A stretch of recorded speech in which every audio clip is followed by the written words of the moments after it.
You can lose a promotion in your first 90 days at a new job and never say one wrong word out loud. All you do is let your face show what you're thinking for half a second too long. Picture this. A new hire sits in her second strategy meeting. Her manager lays out a plan everyone in the room seems to like. She doesn't. She's not rude about it. She just doesn't nod. She glances down. Maybe she frowns, just slightly, at one part of the slide. Nobody calls her out. Nobody writes her up. But something shifts in that room, and she can feel it, even if she can't name it yet.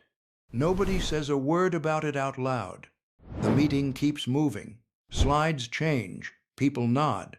But somewhere in that room, a quiet decision just got made about her, filed away, unspoken, the kind of decision that doesn't show up anywhere except 6 months later, when she's wondering why she wasn't in the room for the conversation that actually mattered. That shift is the whole video. If you've ever walked into a new team, a new office, a new boss's orbit, and felt like being honest was somehow working against you, stay with me. Because what happened to her is happening to people constantly, in offices everywhere, and almost nobody explains why. By the end of this, you'll understand exactly what's going on beneath the surface of every room you walk into, and how to protect your standing without pretending to be someone you're not. This isn't in the employee handbook. Nobody in HR is going to sit you down and explain the unwritten rules of a room.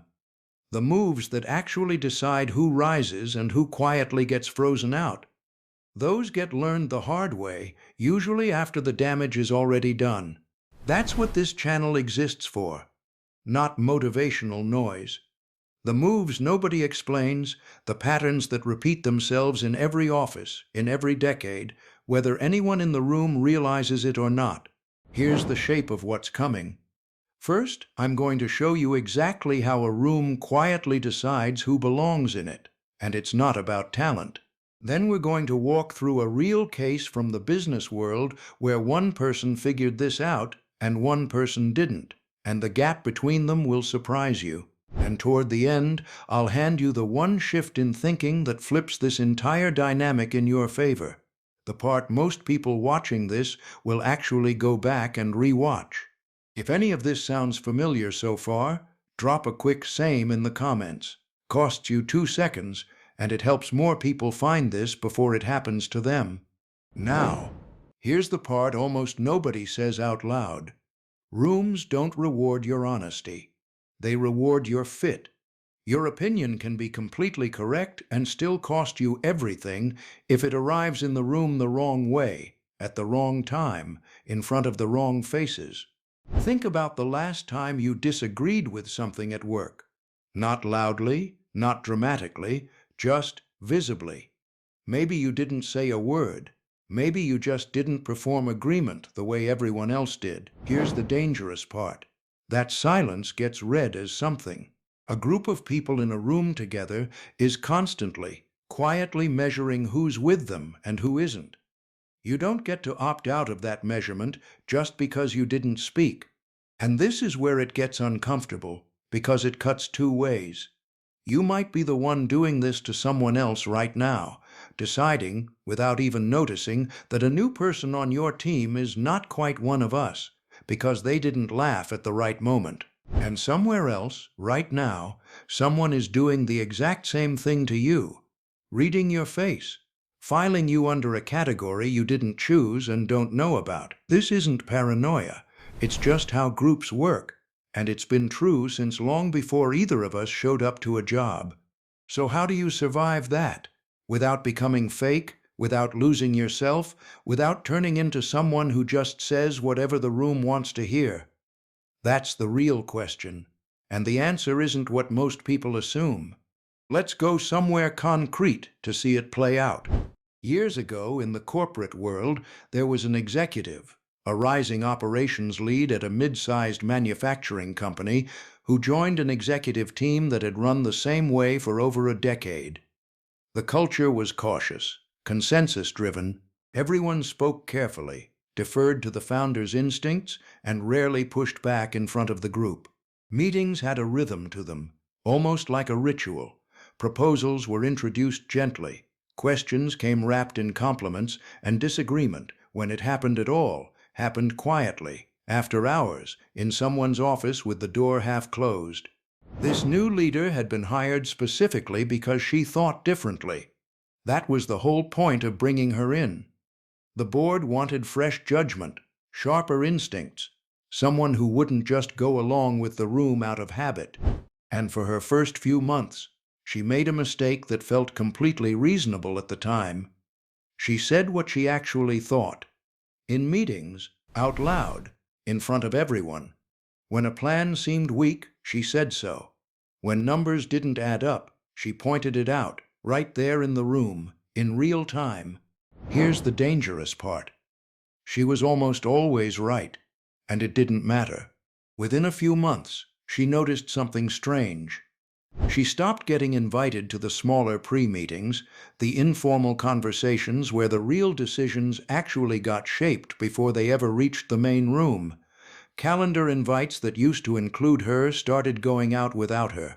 Someone would mention in passing, "Oh, we already talked that through yesterday," and she'd realize the conversation had happened without her in a hallway, or over coffee, or in a call she was never looped into. She was still in the building, still on the org chart, still, technically, part of the team, but something had quietly closed around her, and she couldn't point to a single moment where it happened. There was no confrontation, no warning, just a slow, silent narrowing of how much she was actually trusted with. Pause here for a second, because this is the part that applies to basically everyone watching. The room hadn't rejected her ideas. Her ideas were fine.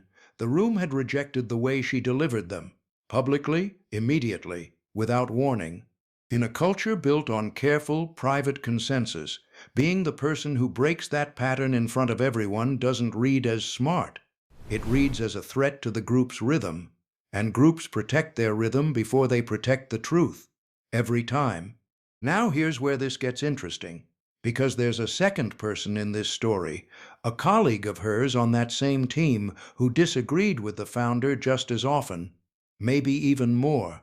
But almost nobody in the room ever noticed. He didn't stay quiet. He wasn't a pushover.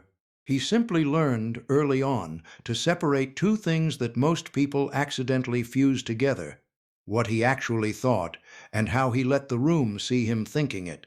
Before a big meeting, he'd talk to 2 or 3 key people privately, floating his real concerns in a low-stakes way, letting them sit with the idea before it ever became a public position. In the meeting itself, he'd nod along with the general direction, not because he agreed with all of it, but because open public disagreement, right out of the gate, wasn't how this particular room processed conflict. Then, once the room had settled, he'd raise a question, framed gently, almost curious rather than critical, that happened to land exactly on the weak point he'd identified weeks earlier. Watch the difference closely, because it's easy to miss. He wasn't hiding what he believed. If you'd sat down with him privately and asked his real opinion on any decision that team made, he'd have told you, directly, specifically, without softening it. What he managed was something narrower and much harder to spot. He never let the room see his disagreement arrive in public, unannounced, at full strength. By the time his real position reached the table, it had already been pre-tested, softened into a question, and aimed at exactly the right moment. Same intelligence, same honesty underneath. Completely different outcome. One of them kept getting invited back into the room. The other kept getting quietly written out of it. And here's the uncomfortable mirror in this story, if you're honest with yourself for a second. Maybe you've been the first person, the one who said the true thing at the wrong moment and never understood why it cost you. But maybe, in some other room, you've also been on the other side of this. You've watched a newer, more junior colleague speak up too soon, too directly, and some small part of you quietly filed them under "not a team player," without ever telling them, without ever giving them the chance to learn the room the way you eventually did. If any part of that second version stung a little, good. That's the video working. Drop a single word in the comments for the version of this you actually recognize. Not yes, just whichever side of that mirror felt more like you. Pay attention now, because here's the part that explains everything. What was happening in that founder's head and in the heads of everyone around that table wasn't really about the ideas at all. When someone contradicts a group openly and immediately, the group's brain doesn't process it as, here's useful information. It processes it as, this person doesn't belong to us. That reaction isn't personal, and it isn't really even conscious. It's just what human groups do, and it happens in about a second and a half, long before anyone's had time to weigh the actual argument. And the cost of that reaction is almost never visible. Nobody tells you you've been quietly filed under difficult. Nobody says we've stopped trusting your judgment in the room. It just shows up later, in the meeting you weren't invited to, the project that went to someone else, the promotion conversation that happened without you in it. By the time you notice the pattern, months of it have already happened, silently, while you were busy being right. That's the part most people never connect. Being correct and being trusted are two completely different currencies. You can spend your whole career stockpiling one while quietly running out of the other. Take a breath here for a second, because what comes next is the part that actually changes how you walk into your next meeting. So let's get into how you actually use this. Not as a trick and not as a way of becoming someone else, but as a way of thinking that works in almost any room you'll ever walk into. The first shift is timing your honesty instead of hiding it. This isn't about agreeing with things you don't believe. It's about understanding that the same true statement lands completely differently depending on when and how it's delivered. Before you say something that goes against the room, ask yourself one question. Does this need to be said here, in front of everyone, right now? Or would it actually land better with one or two people first? If a private conversation would work just as well, take that path first. You keep every bit of your honesty. You just stop handing the group a reason to close ranks against you. Here's what that looks like in practice. Say your team is about to greenlight a plan you think is genuinely flawed. The old instinct is to raise your hand the moment the floor opens and lay out exactly what's wrong with it. Instead, you catch the project lead beforehand. A 5-minute conversation, nothing formal, and say something like, before this goes to the group, walk me through how you're thinking about the timeline. You're not hiding your doubt. You're giving it somewhere private to land first, so it doesn't detonate in front of an audience. The second shift is separating your face from your reaction. This sounds small, and it isn't. In that first meeting, the moment that started shifting perception wasn't a sentence. It was a look. Your expression is information, whether you mean it to be or not, and a room reads it faster than it reads your words. Most people lose right here, without ever saying a single wrong word, because nobody taught them that a room reads faces the same way it reads speech. You don't have to fake enthusiasm you don't feel. You just don't have to broadcast every private disagreement across your face in real time, in front of an audience that's already looking for signs of who's in and who isn't. A neutral, attentive expression buys you time. It buys you the room's benefit of the doubt. And that's exactly what you need before you decide how and where to actually say what you think. The third shift is framing disagreement as a question instead of a correction.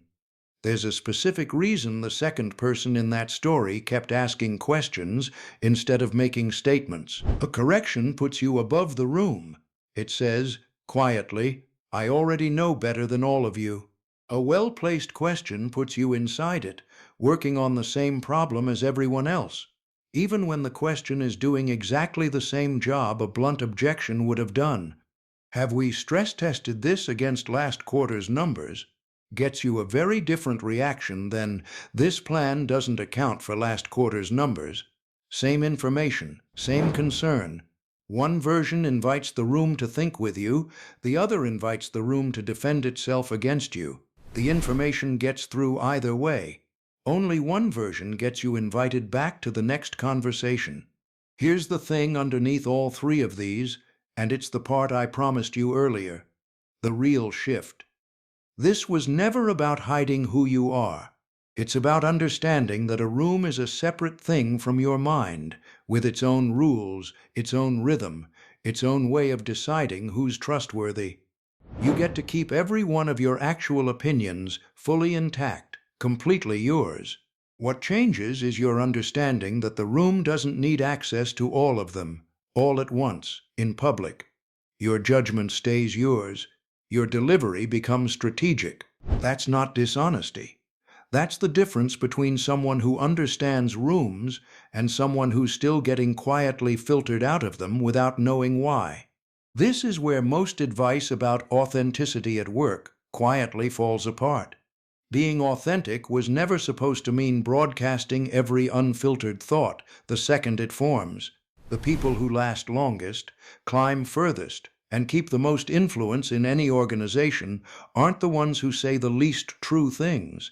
They're the ones who understand that truth and timing are two separate decisions. You don't owe a room your opinion in real time just because you have one. You owe yourself the discipline to choose when it actually helps you to share it. And notice what this protects you from on both sides. It protects you from becoming the person who torches their own credibility by saying the right thing at the wrong moment. And it protects you from becoming the person on the other end, the one quietly closing ranks against a newer colleague who just hasn't learned the room's rhythm yet, when a little patience from you could have taught them, instead of quietly punishing them for not already knowing it. And once you see this, you can't unsee it, because now you'll notice it everywhere. You'll notice which of your coworkers are actually influencing outcomes and which ones are just being agreed with in the moment and ignored later. You'll notice the meetings where the real decision already happened somewhere else before anyone sat down.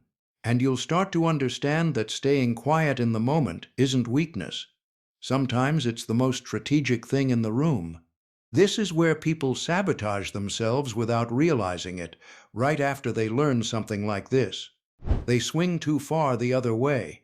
They go quiet permanently, agree with everything, and lose themselves completely, which is exactly the trap this video is trying to help you avoid. That's not the goal here. The goal was never silence, it was sequencing. You still say the true thing, you still push back when it matters. You just stop doing it at the exact moment, in the exact format, that guarantees the room hears a threat instead of a contribution. There's a real difference between disappearing into a room and simply choosing your moment inside it, and once you can feel that difference, you'll never fully lose it again. Think back to that new hire from the very start of this video, standing in her second strategy meeting, watching her career quietly slip sideways without a single word being said. She wasn't wrong to disagree. She was never wrong about the numbers, or the plan, or the risk she saw coming. Her mistake, if you can even call it that, was believing that being right was the same thing as being safe. It never is. Not in that room, not in yours. If you've caught yourself in either half of this story, the one who said too much too soon, or the one who's been quietly reading someone else the exact same way, you already know this applies to you more than you probably wanted it to. So here's what to actually do with it. You don't need to change who you are. You need to change when the room finds out who you are. Say less first. Ask more first. Let your real position surface through questions and private conversations before it ever has to survive a public vote in someone else's meeting. Protect the relationships before you spend them on being right in front of an audience. That's it. That's the whole shift. Think exactly what you think. Just stop handing the room a reason to close its doors on you before you've even finished the thought. Now you see the difference between the two people in that story. And more importantly, you see which one you've been and which one you're about to become instead. If this described a room you've been in, or a version of yourself you've caught doing this, don't just scroll past it. Drop one word below that says what actually hit you. Not yes, something specific. The moment, the meeting, the person, even just the feeling. It helps the next person who needs to see this find it, and it helps you actually remember it the next time you're sitting in a room like that one. And if you want the next piece of this, because there's a companion move to this one about what happens after you've earned the room's trust, and how to actually start spending it without burning it back down, that's coming soon. Subscribe now so you don't miss it, and so you walk into your next room already one step ahead of everyone else who's still learning this the hard way, one mistake at a time. You already know more about that room than you did 10 minutes ago, more than most of the people sitting in it with you right now know about themselves. Now go use it, quietly, on purpose, starting with the very next meeting on your calendar.